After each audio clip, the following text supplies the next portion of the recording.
Assalomu alaykum azizlar. Bugungi menyuda biskvit pishiramiz. 16 ta tuxumdan biskvit pishirib olamiz. Birinchi tuxumni sarig'idan oqini ajratib olamiz. 16 ta tuxum. Tovog'imiz top-toza. Yog'i bo'lmaslik kerak. Top-toza yuvib, quritilgan holda mana shu 16 ta tuxumni oqidan sarig'ini ajratib olamiz.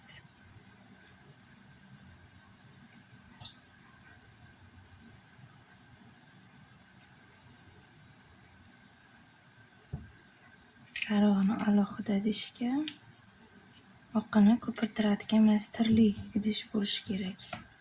Plastmassa bo'lmaydi.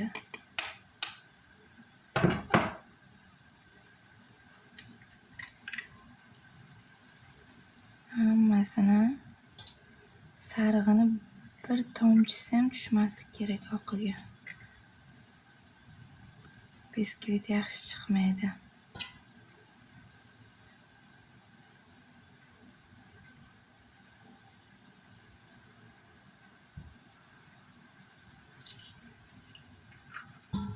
Shu tariqa 16 ta tuxumni hammasini nima qilib olamiz? Ajratib. Lavlagi, sabzi, kartoshka, oliviy salat bilan yana bitta lavlagili salat ham qilamiz. Mana 16 ta tuxumni oqidan, sarig'idan ajratib oldim bir-biridan. Endi ko'pirtiramiz. Ruchnoy qo'lda ko'pirtiriladi.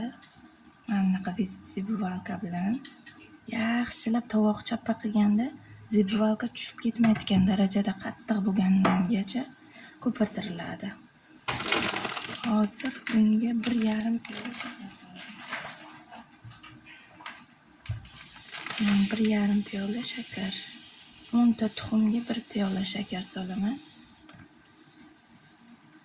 Mana bitta. Mana 1,5 piyola shakar solaman.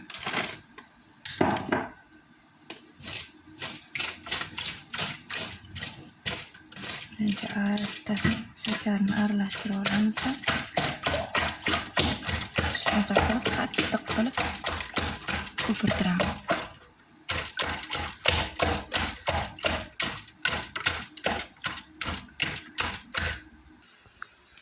Mana ko'pirtirib oldik. Mana zibuvalkani teskari tovoqni mana chappa qilganlaringda ham tushib ketmaydigan darajada shunaqa qattiq bo'ladi. Mana endi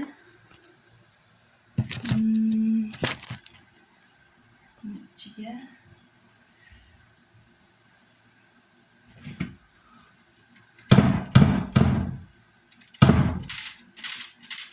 tuxumni oqini hozir ajratib olaylik zibuvalkadan. Qo'lda ruchnoy ko'pirtirilsa yaxshi chiqadi biskvitlaring. Har doim qo'lda ko'pirtiringlar. Mikserda kremga ishlatish kerak.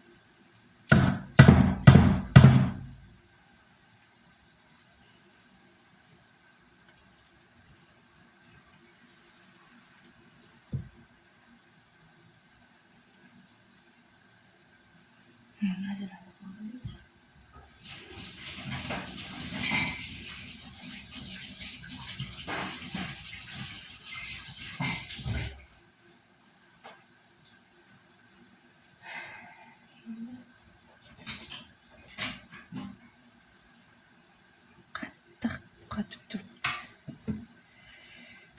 Endi tuxumni sarig'ini solamiz. 16 ta tuxumni sarig'ini hammasini solamiz.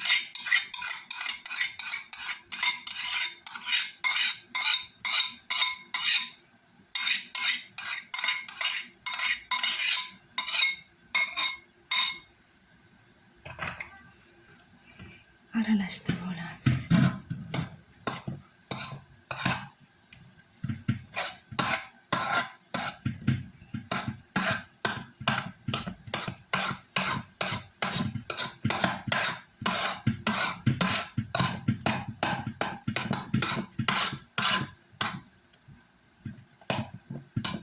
ruchnoy ko'pirtirganda baribir qattiqqina bo'lib chiqadi. Ob'yomi zo'r chiqadi. Shuning uchun har doim tort qilganimcha ruchnoy ko'pirtiraman.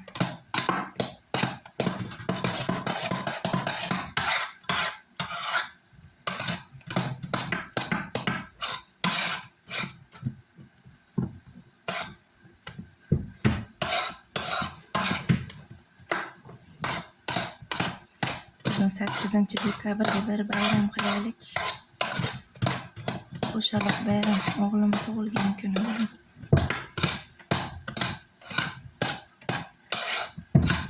Sizlarga bir tort tayyorlab ko'rsatay. Mana sarig'ini aralashtirib oldik. Endi mana unimiz 5 sort bo'lishi kerak. 1 piyola 10 ta tuxumga 1 piyola shakar bo'lsa, 1 piyola 10 ta tuxumga. Hozir 16 ta tuxum bo'lgani uchun shunga mo'ljallab solasan. 1 piyola to'la un, hamda katta piyolaga 1 piyola to'la un ilab solinadi. Mayda elakdan mana 1 piyola, yana yarim piyola solamiz. Qancha shakar solinsa, o'shancha un solish kerak. Bir xilla qoshiqdan o'lchaydi.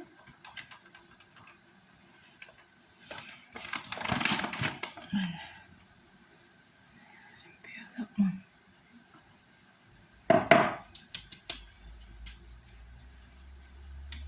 Elab solsa hamma joyiga bir xil chiroyli bo'lib, biskvitimiz ichi chiroyli chiqadi. Oddikkina biskvit.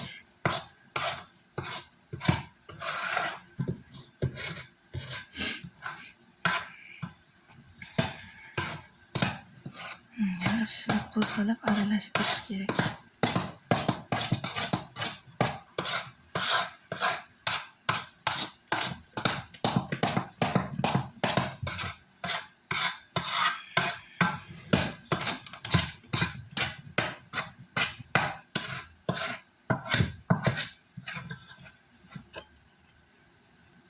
Mana aralashtirib bo'ldik. Endi patnisga, gazni patnisiga gazeta to'shab, qolip, to'rtburchak qolip, 16 ta, 25 ta, 20 ta tuxum qoliplar. Shunga solib, hammasini og'daramiz.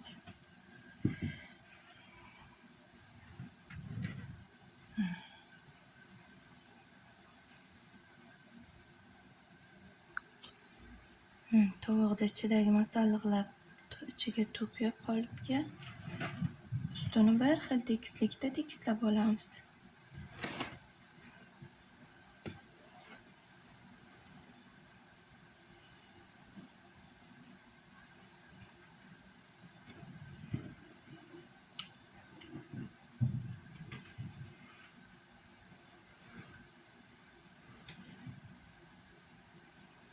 Biskvit pishganda ko'pincha o'rtasi balandroq bo'lib shishib ketadi. Shuning uchun o'rtasini sal chakkalariga tekislash kerak.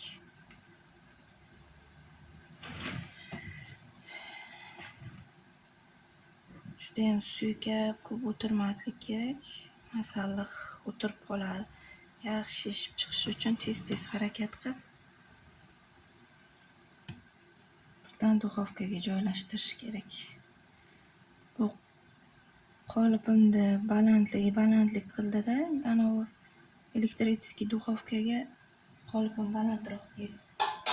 Shuning uchun gaz pechiga past 150 gradusda pishirib olamiz hozir. Soldim.